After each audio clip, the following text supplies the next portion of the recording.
Sa mga oras na ito, makikita ang Sword Saint na nagme-meditate, at habang ginagawa niya ito, pinagpapawisan siya ng gusto dahil bumalik sa kanyang alaala ang mga sandali noong ginamit ng Burial Demon ang kanyang kakayahan na Chopang Shoot. Kasunod nito, nakita niya ang malaking atake na paparating sa kanya, at sa huli, hindi niya ito nagawang mapigilan hanggang sa siya ay bumagsak at tuluyang lumubog sa buhangin. Pagkatapos mangyari ito, nag-activate ang Lucky Gem na suot niya at patuloy siyang nilubog sa ilalim ng buhangin, hanggang sa bigla siyang lumitaw sa ibabaw, kung saan siya natagpuan ng munting aso ni Leping. Pagkatapos nito, nagising na siya at nagsimulang humingal ng husto dahil naalala na niya ang lahat ng nangyari. Naisip niya na kung hindi dahil sa suot niyang Lucky Gem, marahil ay namatay na siya. Naalala pa niya na isang atake lamang ang kinailangan ng Burial Demon upang tuluyan siyang matalo, at noong mga panahong iyon, iniisip pa niya na siya ang pinakamalakas sa buong kontinente. Ngunit napagtanto niyang ang lahat ng iyon ay mga delusyon niya lamang, kaya ngayon, pinagsisisihan niya kung bakit tinanggap pa niya ang alok ng Sea of Darkness. Habang iniisip niya ang lahat ng ito, dumating si Leping mula sa kanyang likuran at sinabi, gaya ng inaasahan niya, hindi pa siya nakakalayo. Kasunod nito, naupo siya sa tabi ng Sword Saint at sinabi na naiintindihan niya ang kanyang pinagdadaanan. Ikinwento ni Leping na minsan, nagkaroon din siya ng pagkakataon na matuto ng swordsmanship, ngunit dahil sa kanyang kagustuhan sa tahimik na buhay, hindi niya itinuloy ito. Ngunit ngayon na gusto na niyang matuto, wala na siyang makita na gustong magturo sa kanya, dahil napagtanto niyang isa lamang siyang hanggal na walang talento. Ngunit sa kabila ng lahat ng ito, gusto pa rin niyang magkaroon ng sariling lakas para matalo ang Dark Guild. Pagkarinig nito ng Sword Saint, umupo siya ng maayos, sinabi na hindi naiintindihan ni Leping ang kanyang sitwasyon. Dahil hindi lamang simpleng swordsmanship ang natutunan niya, dahil iyon ay demon swordsmanship na nakuha niya ng aksidente mula sa isang sinaunang guho ng demon race. Ngumiti naman si Leping at sinabing, bagamat wala na nga ang kanyang swordsmanship, ang kanyang magic ay naroon pa rin, kaya baka maaari pa niyang subukang magbago ng class. Kung gagawin niya ito, baka mas lalo pa siyang lumakas, gaya ng isang elder na kilala niya. Hindi naman sang-ayon dito si Chi-Chi at sinabi na magiging imposible iyon para sa kanya, dahil ang pagkawala ng kanyang swordsmanship ay katumbas ng pagkawala ng kanyang buhay. Nanatili namang positibo si Leping at sinabi na sa mata ng universo, ang lahat ng bagay ay walang katuturan, kaya kung may mawala man sa kanya, maaari silang magsimula muli at magtulungan para magtagumpay. Samantala, si Elizabeth, na ngayon ay gumagamit ng kanyang advanced magic concealment, ay narinig ang sinabi ni Leping tungkol sa pagtutulungan nila. Dahil dito, nagalit siya at tinawag si Leping na isang bastardo. Iniisip na mukhang pinupurmahan din ito si Chi-Chi. Wala namang kamalay-malay si Leping sa mga iniisip ni Elizabeth, at sa halip, masaya niyang ibinahagi kay Chi-Chi na ang bagong swordsmanship na natutunan niya ay tinatawag na Tai Chi swordsmanship. Nagtaka si Chi-Chi tungkol sa Tai Chi swordsmanship na ito dahil ngayon lamang niya ito narinig. Ipinaliwanag naman ni Leping na maaari niya itong ikonsidera bilang isang klase ng swordsmanship, ngunit hindi ito nangangailangan ng magic at hindi rin ito makakapatay ng mga kalaban, bagkus kino-cultivate nito ang isipan at pinalalakas ang katawan. Pagkasabi nito, tinanong ni Leping si Chi-Chi kung gusto ba niyang subukang magsanay ng swordsmanship na ito ng magkasama. Dahil naman sa sinabi niyang ito ay lalong nagalit si Elizabeth, at biglang pumasok sa kanyang isipan ang mga imahinasyon na si Leping at si Chi-Chi na nagsasanay ng magkasama, na tila sobrang sweet nila. Naisip pa niya na baka humantong pa ito sa mga hindi inaasahang pangyayari, at baka maunahan pa siya ni Chi-Chi kay Leping. Dahil sa pag-iisip ng lahat ng ito, tuluyan nang nabali ni Elizabeth ang hawak niyang chopstick, at nabitawan na rin niya ang mangkok ng noodles dahil sa sobrang galit. Nang marinig naman ni Leping ang ingay, hinanap niya kung saan nanggagaling ito, at habang ginagawa niya ito ay biglang lumitaw si Elizabeth sa kanilang harapan, na ikinagulat ng dalawa. Pagkatapos nito, tuwang-tuwa si Leping na makita siya at tinanong si Elizabeth kung ang dahilan ba ng pagpunta niya dito ay dahil nagpasya na siyang tulungan si Chi-Chi sa kanyang pagsasanay. Wala namang balak si Elizabeth na sabihin kay Leping ang totoong dahilan ng kanyang pagpunta, at sa halip, dinilaan pa niya si Leping at sinabi na wala na siyang pakialam doon, dahil gagawin niya ang gusto niyang gawin. Kasunod nito, kinompronte niya si Leping, tinatanong kung nakalimutan na ba niya ang kanilang usapan na ang lahat ng bagay sa loob ng kanilang bahay ay hindi niya maaaring ibigay nang wala ang permiso niya. Nangatwiran naman si Leping na wala siyang ibinibigay na kahit ano kay Chichi, dahil maging ang noodles na niluto niya para sa kanya ay si Elizabeth ang kumain. Iginiit naman ni Elizabeth na kasama si Leping sa kanyang pag-aari, kaya dapat alam na niya iyon.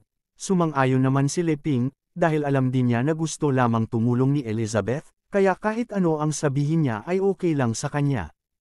Pagkatapos ng maikling pag-uusap ng dalawa, biglang hinawakan ni Elizabeth ang mismong space at pagkatapos ay pinunit ito. Pagkatapos gawin iyon, tinawag niya si Chichi at sinabing sumama ito sa kanya. Naguguluhan namang tinanong ni Chichi kung ano ang ibig niyang sabihin, ngunit walang balak makinig si Elizabeth, kaya kinuha niya ito at tuluyan na silang naglaho sa harapan ni Leping. Nang makita ni Leping ang nangyari, napangiti siya at nasabi na bagamat matalim ang dila ni Elizabeth, mayroon naman itong malambot na puso para sa ganitong mga bagay. Samantala, habang nahihirapan pang makakita si Chichi matapos siyang dalhin ni Elizabeth sa isang kakaibang lugar, nagulat siya at tinanong kung ito ba ang tinatawag na Space Realm, na tanging ang mga nakarating lamang sa Demon King ang makagagawa. Hindi siya sinagot ni Elizabeth, at sa halip ay sinabi nito na nandito siya upang tulungan si Chichi sa kanyang problema. Seryoso namang tinanong ni Chichi kung paano niya siya matutulungan, at sumagot si Elizabeth na ang una nilang gagawin ay kailangan niyang wasakin ang lahat ng mayroon si Chichi. Ngunit bago pa man makapag-react si Chichi sa sinabi ni Elizabeth, nakita na niya ang paparating na atake nito, kaya agad siyang umilag sa pamamagitan ng pag-atras. Matapos makaiwas, tinanong ni Chichi kung bakit nais siyang patayin ni Elizabeth, dahil wala namang matinding galit sa pagitan nilang dalawa. Habang iniisip niya ito, naisip din niya na si Elizabeth ay nasa Demon King Realm, kaya kahit noong panahon na buo pa ang kanyang swordsmanship, wala siyang laban dito. Nagtataka din siya kung bakit siya iniligtas ni Elizabeth ngunit ngayon ay gusto naman siyang patayin. Wala namang balak si Elizabeth na magpaliwanag sa kanya at sa halip sinabihan si Chichi na manatili na lamang ito sa kanyang kinatatayuan upang mabawasan ang kanyang paghihirap. Pagkasabi nito, agad sumugod ang isang maitim na enerhiya na nasa anyo ng kamay upang hulihin si Chichi, ngunit muli itong naiwasan ni Chichi. Nagpatuloy si Elizabeth sa pagpapakawala ng mga atake, na paulit-ulit din namang iniiwasan ni Chichi. Matapos ang mga ito, huminto si Chichi at sinabi na bilang isang pick 5-star demon ancestor, hindi niya tatanggapin na mamamatay siya ng ganoon kadali. Ngunit sumagot ni Elizabeth, sinabi na wala siyang oras para sa mga walang kwentang usapan, at agad siyang nagpakawala ng napakaraming atake na mabilis na bomb alot sa paligid ni Chichi. Sa sandaling ito wala nang mapuntahan si Chichi hanggang sa tuluyan na siyang nahuli ng itim na kapangyarihan ni Elizabeth. Habang pilit siyang kumakawala, sumigaw siya kay Elizabeth at tinanong kung ano ba talaga ang gusto nito sa kanya. Sa kabilang banda, kalmado lamang si Elizabeth at iniisip na tama ang kanyang hinala, ang isipan ni Chichi ay nagsisimula ng mawala sa katinoan. Naisip ni Elizabeth na noong nawala ang swordsmanship ni Chichi, kinukonsumo na ng misteryosong bagay ang kanyang kapangyarihan. Kaya sinabi ni Elizabeth na ipinapakita lamang niya kay Chichi ang tunay na katauhan ng nilalang na nagtatago sa kanyang katawan. Habang patuloy na nagtatangkang makatakas si Chichi, isang itim na kamay ang lumapit sa kanya at pagkatapos ay pumasok sa kanyang bibig. Kasabay ng pangyayaring ito, nagsimulang lumitaw ang mga kakaibang marka sa kanyang mga mata. Nang marating ng itim na kapangyarihan ni Elizabeth ang tiyan ni Chichi, nahuli nito ang isang insekto sa loob. Nanginginig pa si Chichi sa lahat ng nangyaring ito, ngunit unti-unting lumabas ang itim na kapangyarihan ni Elizabeth, at hawak-hawak na ang insekto. Matapos makuha ang kanyang sadya mula kay Chichi, binitawan niya na ito, at dahan-daang naka-recover si Chichi. Samantala, tinanong ni Elizabeth ang insekto kung paano ito nakapasok sa kanilang dimensyon. Nagpupumilit namang makawala ang insekto at hindi sumasagot, kaya tinanong muli ito ni Elizabeth kung ano ang kaugnayan nito sa Dark Guild. Sa sandaling ito ay sumagot ang insekto, sinabi na siya ay isang dark sinister form at sinisi si Elizabeth sa lahat ng nangyayari sa kanya. Ngunit bago pa matapos ng insekto ang kanyang sasabihin, pinisa na ito ni Elizabeth at sinabi na hindi na mahalaga ang anumang sasabihin pa nito. Matapos iyon, biglang kumilos ng kakaiba ang katawan ni Chi-Chi, na parang nasaniban ng isang engkanto. Kasunod nito sinabi ng demonyo na naninirahan siya sa katawan ni Chi-Chi at ginagamit ang kanyang magic power upang matulungan siyang umabot sa Demon King Realm. Ngunit bilang kapalit, sa tuwing magpapakita si Chi-Chi ng kahinaan, may kinukuha siya mula rito. Sinabi pa ng demonyo na kapag nawasak ang katawan niya, kukunin niya ang katawan nito bilang kapalit. Inamin din ng demonyo na alam na ni Elizabeth ang tungkol sa kontratang ito, ngunit pinalabas ni Elizabeth na wala siyang alam dito. Nanatiling namang kalmado si Elizabeth sa kabila ng lahat ng sinabi ng demonyo, at sinabi pa nga na parang nakita na niya ang ganitong eksena noon. Kasunod nito ay ipinakita ang isang flashback 500 taon na ang nakalilipas, kung saan kasalukuyang nagme-meditate si Elizabeth sa isang lugar na puno ng lava. Habang pinag-aaralan niya ang isang aklat sa kanyang cultivation ground, naisip niya na upang matalo ang legendary hero, kailangan niyang itaas pa ang kanyang kapangyarihan at umabot sa Demon King Realm. Habang iniisip niya ito, narinig niya ang isang boses na tinatanong siya kung gusto ba niyang maging malakas, dahil kung oo, tutulungan siya nito. Nang idilat ni Elizabeth ang kanyang mga mata, tinanong niya kung sino ang nagsalita at kung paano ito nakapasok sa kanyang cultivation ground. Nagpakilala naman ang boses at sinabing siya ay si Azeroth, ang Panginoon ng Sea of Darkness, at hindi na mahalaga kung paano siya nakapasok, dahil ang isyu ngayon ay kung gusto ba talagang lumakas ni Elizabeth, sapagkat matutulungan niya siya sa bagay na iyon. Medyo naging interesado si Elizabeth sa sinabi ni Azeroth at tinanong kung paano niya iyon gagawin. Sumagot naman ni Azeroth, napakasimple lang, tanggapin ang kanyang kapangyarihan at hayaan siyang manatili sa kanyang katawan. Dagdag pa ni Azeroth, ang kanyang kinetic force ang tutulong kay Elizabeth na makarating sa Demon King Realm, at kapag nangyari iyon, hindi na siya kailangang matakot pa sa legendary hero. Matapos marinig ito, patanong na sinabi ni Elizabeth kung dapat ba niyang tanggapin ang kapangyarihan ni Azeroth.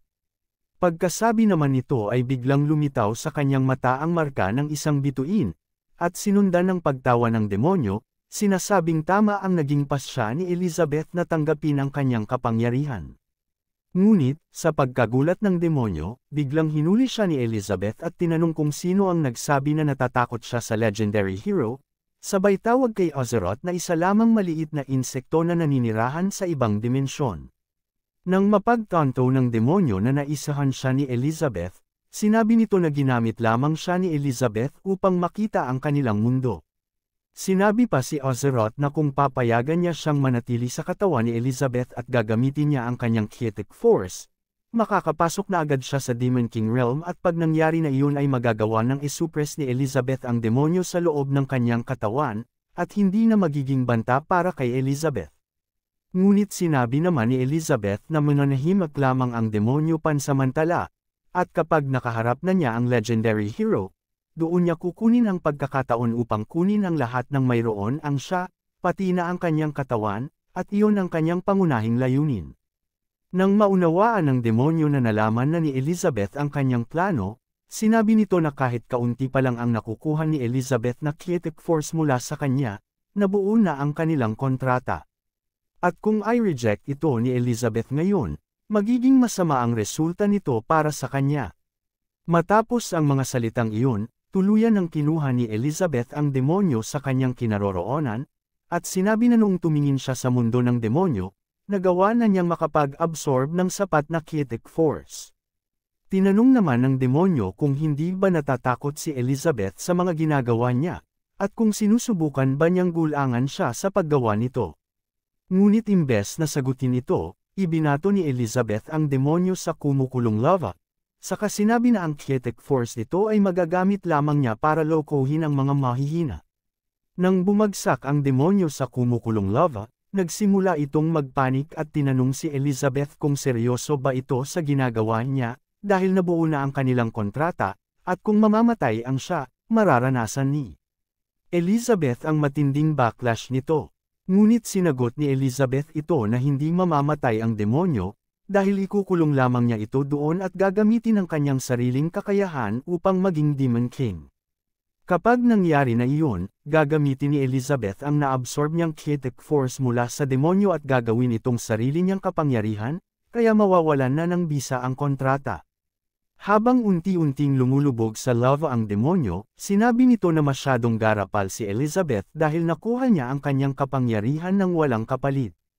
Nang makulong na ang demonyo sa kumukulong lava, napamura ito, sapagkat kararating pa lamang niya sa dimensyong ito ay agad siyang nakulong. Samantala, sa kasalukuyan, sumisigaw ang demonyo na sumanib sa katawan ng Sword Saint. Sinisisi si Elizabeth dahil ang tunay na anyo ng demonyo ay hindi pa rin nakakalabas sa lugar na iyon, kaya umaasa na lamang siya sa kanyang mga clones upang maglakbay sa mundong ito. Nang maalala naman ni Elizabeth ang demonyo na naskam niya noon, sinabi niya na siya pala ang demonyo na iyon. Sa galit, sinabi ng demonyo na noong panahon na iyon, wala pa siyang host, kaya hindi niya naipakita ang kanyang tunay na lakas at naskam siya ni Elizabeth. Ngunit ngayon na may host na siya, ipapakita niya kung gaano kalakas ang kanyang kinetic force. Habang pinagmamasdan ni Elizabeth ang Sword Saint, unti-unti itong nagbabagong anyo at nagkaroon ng maraming kamay na tumubo sa kanyang katawan. Tinawag ng demonyo ang anyong ito na kinetic form.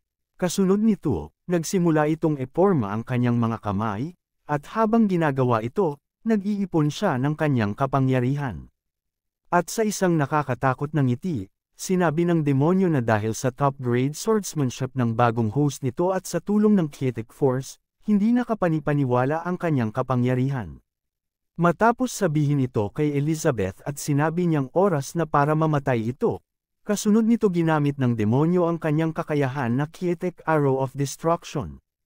Ngunit hindi gaya ng inaasahan ng demonyo, walang kahirap-hirap na napigilan ni Elizabeth ang kanyang pinagmamalaking atake gamit ang kakayahang tinawag niyang cannot overstep. Nang tuluyan ng maglaho ang kinetic arrow, gulat na gulat ang demonyo at tinanong kung paano nangyari iyon sa kanyang pinakamalakas na swordsmanship. Naalala pa ng demonyo na hindi man lang sinalag ni Elizabeth ang atake, ngunit sa sandaling lumapit ito, bigla na lamang itong naglaho. Nang makita ni Elizabeth ang naguguluhang demonyo, sinabi niya, ang swordsmanship na ginamit mo ay ako mismo ang lumikha, kaya sa sandaling tumama ito sa akin, wala talaga itong magiging epekto. Idinagdag pa niya, ang titulo ng strongest swordsmanship, ay hindi na bagay sa akin. Dahil iniisip niya na nararapat na itong ibigay kay Li Ping, dahil natalo niya siya ng walang kahirap-hirap gamit ang kanyang Tai Chi swordsmanship. Hindi naman matanggap ng demonyo ang pangyayaring ito. Iniisip niya na sa pagsanib ng kapangyarihan ng kanyang host at ng kanyang kinetic force, dapat ay naabot na niya ang antas ng isang 2-star Demon King. Sinabi naman ni Elizabeth, isa ka lang poloka sa ilalim ng balon, at hindi pa nakikita ang tunay na mundo, pagkatapos ay pinayuhan pa niya ang demonyo na gamitin na kung anuman ang mayroon pa ito.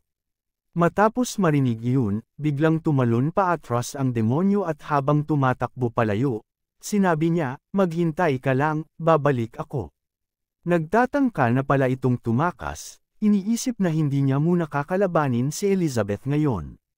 Dahil nais niyang makaalis muna sa lugar na ito upang matanggal ang selyo sa kanyang katawan at magamit ang buong lakas niya. Ngunit bago pa niya maisakatuparan ang pagtakas, biglang nahuli siya ng isa sa mga itim na kapangyarihan ni Elizabeth sa kanyang damit. Sinabi naman ng demonyo, sagabal lang ang mga damit kong ito. Kaya agad niyang winasak ang lahat ng kanyang suot, at nalantad ang kanyang hubad na katawan. Ngunit sa kabila ng pagsisikap niyang makawala, nahuli pa rin siya ng itim na kapangyarihan ni Elizabeth, kaya napamura siya. Sinasabing kontrolado ni Elizabeth ang lugar na ito kaya hindi siya makakatakas. Sa kabila nito, hindi pa rin nawawala ng pag-asa ang demonyo, sinasabing, kahit mahuli mo ako, wala kang magagawa sa akin. Maliban kung patayin mo ang may-ari ng katawang ito, hindi mo ako mapapaalis. Ngunit bago pa niya matapos ang pagsasalita, biglang lumipad patungo sa kanyang mukha ang mga noodles na kinakain kanina ni Elizabeth. Ibinato pala ni Elizabeth ang mga noodles sa kanya, sabay sabi, kung gusto talaga kitang patayin, madali lang iyon. Pero ayaw kong matalo sa lalaking naghihintay sa labas. Kaya ngayon, pagtiyagaan mo na lang ang noodles na ito. Galit na galit ang demonyo matapos gawin iyon sa kanya, pakiramdam niya ay iniinsulto siya ni Elizabeth. Kaya sinabi ng demonyo, ang lakas ng loob ng mabahong babaeng ito na gawin iyon sa akin, ang Panginoon ng Sea of Darkness. Habang inilalabas pa niya ang kanyang galit, naramdaman niya na ang kapangyarihan mula sa noodles ay unti-unting pumapasok sa kanyang katawan at tinatanggal ang kinetic force mula sa katawan ng Sword Saint. Habang nangyayari ito, nagsimula siyang sumigaw dahil sa matinding sakit, at ang kanyang presensya ay napunta sa mangkok na hawak ni Elizabeth, na si Leping mismo ang gumawa. Matapos masaksihan ang lahat ng ito, sinabi ni Elizabeth, matapos ang lahat ng ginawa ko, ang mga bagay na nilikha ni Leping pa rin ang nakatapos ng problema. Pagkatapos niyang isipin ito, nagsimula siyang menas, iniisip na masyado pa siyang mahina dahil pakiramdam niya lahat ng ito ay plano ni Leping. Samantala, si Leping, na nakatingala at pinagmamasdan ng mga bituin, ay napansin ang pagbukas ng isang portal. Nang makita niyang unti-unting lumalabas si Elizabeth, sinabi niya, sa wakas, nakabalik na rin kayo. Tinanong din niya kung maayos na ba ang lahat. Sumagot naman si Elizabeth, na ngayon ay buhat-buhat ang hubad na Sword Saint. Tinatanong mo ba talaga ako tungkol sa mga bagay na iyon, kahit alam mo naman na ang nangyari? Hindi nakasagot si Leping, dahil napagtanto niya na walang kasuotan ang Sword Saint, kaya agad niyang tinakpan ang kanyang mga mata. Ngunit huli na ang lahat dahil nakita na niya ang hindi dapat makita, at nagsimulang tumulo ang dugo sa kanyang ilong. Samantala, sa isang bahagi ng lugar na iyon, mabilis na lumilipad ang Holy Sword, na ngayon ay kontrolado ng Burial Demon. Matapos ang ilang oras ng paglipad, natatanaw na niya ang bahay ni Leping, ngunit kasabay nito, nakita rin niya ang munting aso. Kaya bigla siyang napahinto at naisip, nandito na naman ang aso na ito. Habang pinagmamasdan ng aso, naalala niya ang nakakakilabot na presensya nito, kaya hindi na siya nagdalawang isip na umalis at maghanap ng ibang daan na wala ang aso. Samantala, nang umalis ang espada, tila may naramdaman ang munting aso. Napatanong siya sa sarili kung mayroon bang lumipad malapit sa kanya, ngunit iniisip din niya na wala naman siyang natagpuang kaina-hinala sa kanyang radar. Kasunod nito, nagsimulang magkalasan ang mga tornilyo at mga pyesa sa katawan ng munting aso. Sinabi niya, kasalanan lahat ito ng baliw na babaeng iyon. Dahil matapos niya akong bugbugin, paulit-ulit na nagkakaroon ng error ang aking system, kaya naisip niyang mas lalo pang lumakas ito, mula noong huli nilang laban. Abangan ang susunod na kabanata. Maraming salamat sa lahat ng mga nanood. At kung nagustuhan mo ang episode na ito, paki-like naman at comment na din ng heart sa comment section. Malaking tulong na yan para ma-boost ang video. At kung hindi ka pa nakasubscribe ay pindutin mo na din ang subscribe. At idamay mo na rin ang notification bell, para updated ka sa bagong mga kabanata ng series na ito. Salamat!